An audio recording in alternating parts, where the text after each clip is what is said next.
Early last century, a young Englishman called Harris was returning home from South Germany after concluding a business trip. A silk merchant and junior partner in his family firm, Harris suddenly had the impulse to take the mountain railway from Strasbourg and pay a visit to his old school after an absence of over 30 years. His father had sent him to the strict religious college at the age of 15, and he remembered his 2 years in the remote mountain village as at times tough, but also enlightening and sometimes even magical.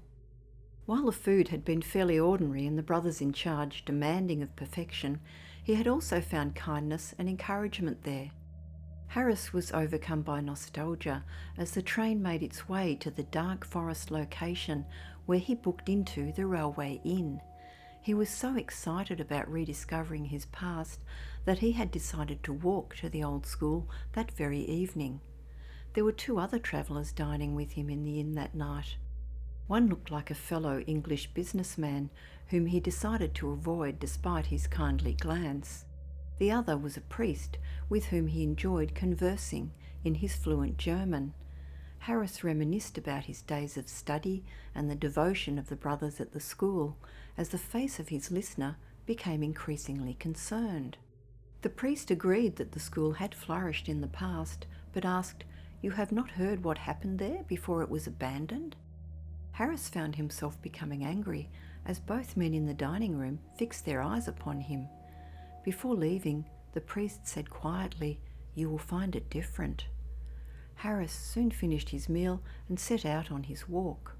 Strangely, outside he passed the two other guests deep in conversation, but was soon immersed in his journey. He was happy to realise that he still remembered the way through the forest to the village where the school was located. He marched on and on amidst the black, silent tree trunks, which eventually fell away to reveal the village clearing. He passed the familiar outlines of the houses, the church, then was thrilled to see the mass of the huge school building like a shadowy castle standing before him. Staring up at the high walls with its shuttered windows, a flood of memories and mixed emotions surged through his mind, which was soon elated to realise that a light still shone from inside. He turned from the road through iron railings, then climbed the 12 stone steps to the wooden door with its heavy iron bars, a door which he had once loathed as prison-like, but now viewed with sentimental affection. This feeling was accentuated when he pulled on the rope and heard the deep clanging of the bell inside. After a long pause, he was just about to pull again when a step sounded on the stone floor within, and the massive door slowly swung open. A tall, severe-looking man faced him in silence. Apologising for the lateness, Harris introduced himself as a former pupil of the school. This brought on a response of genuine welcome as the man smiled and bowed him through the door. Introducing himself as Brother Kalkman, he expressed delight at Harris's visit as he ushered him down the dimly lit corridor, suggesting that he join him and the other brothers in their nightly coffee. Harris began to reminisce as they passed the music room where he had practiced violin and learnt that some of his schoolmates had returned as teachers, while sadly the music brother called Schliemann, whom he remembered, had passed away. While Kalkman seemed happy at his return, Harris was finding his mood hard to read. In the shadowy light cast by the oil lamps along the walls, at times his face appeared almost sinister. However, Harris's doubts were assuaged by the reception he received on entering the brothers' room, as Kalkman's loud and excited introduction created quite a stir.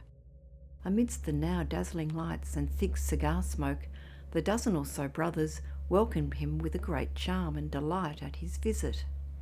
As he drank coffee and chatted pleasurably, he remarked on how familiar they all seemed to him. Even more strangely, a black-haired brother playing the piano bore a marked resemblance to the music teacher he had been told was deceased. Some of the comments of the brothers were also hard to understand. While basking in the honour and respect shown to him by them, Harris found their references to his courage and unconditional return perplexing.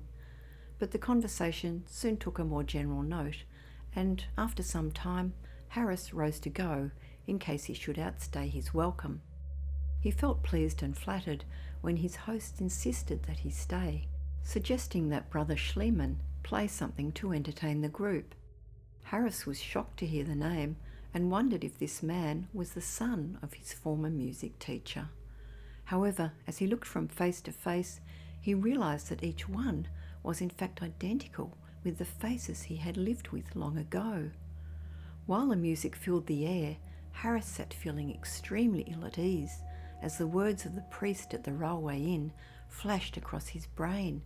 "You will find it different."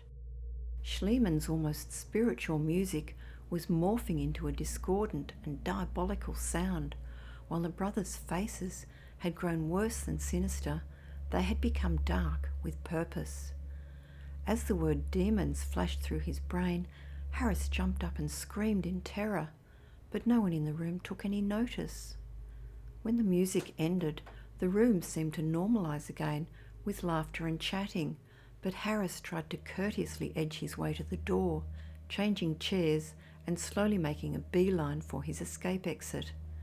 However, the brothers brought out food and cigars, suggesting that he stay the night, as it was now hard to leave with all the doors locked.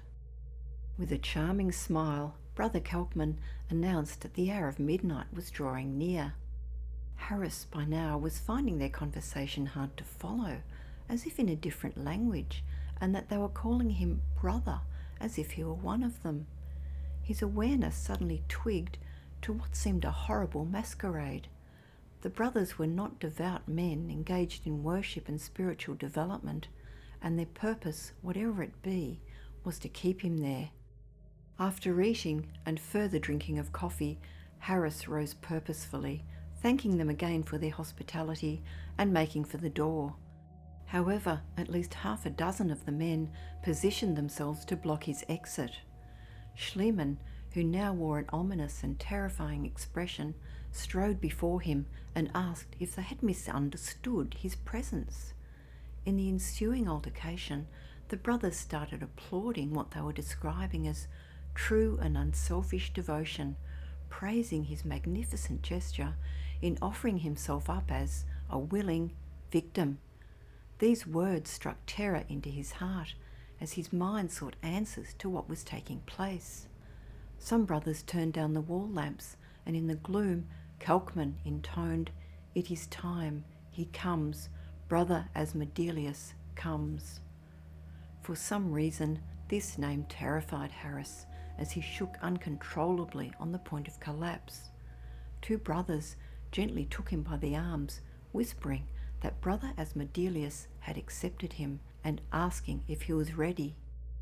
Still trying to protest that he had come on a friendly visit, Harris found himself agreeing that he had come as a willing victim and was ready.